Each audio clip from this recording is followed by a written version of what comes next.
எறும்புகள் ஏன் ஒரே கோட்டில் நடக்கின்றன? எறும்புகள் ஒரே கோட்டில் நடப்பதை நாம் பார்த்திருப்போம். எறும்புகள் இவ்வாறு ஒரே கோட்டில் நடப்பதற்கு காரணம் ஒழுங்கமைப்பு அல்ல, இது அறிவியல். உணவை கண்டுபிடிக்கும் முதல் எறும்பு நிலத்தில் ஃபெர்மோன் என்கிற ஒரு ரசாயன தடத்தை விட்டு செல்கிறது.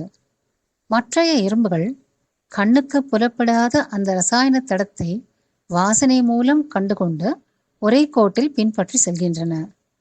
ஆனால் எல்லா எறும்புகளும் ஒரே கோட்டில் நடப்பதில்லை. சில எறும்புகள் கோட்டை விட்டு விலகி செல்கின்றன. அது ஏனென்றால் அந்த எறும்புகள் ஆயுப்பணி செய்கின்றன. வழியில் தடைகள் இருக்கின்றதா, புதிய பாதை இருக்கிறதா என்று அவை பார்க்கின்றன.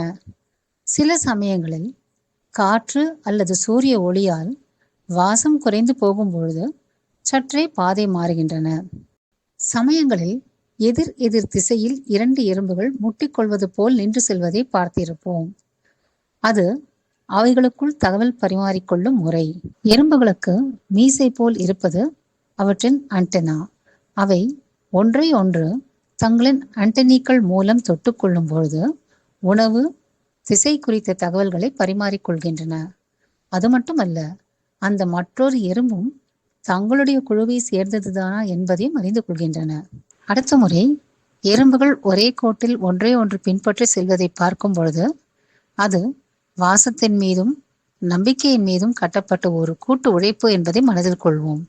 இயற்கை மற்றும் வனவிலங்கு பாதுகாப்பு குறித்த எங்கள் காணொலிகளை தொடர்ந்து காண எங்கள் சேனலுக்கு சப்ஸ்கிரைப் செய்யுமாறு கேட்டுக்கொள்கிறோம். நன்றி, வணக்கம். Let nature live.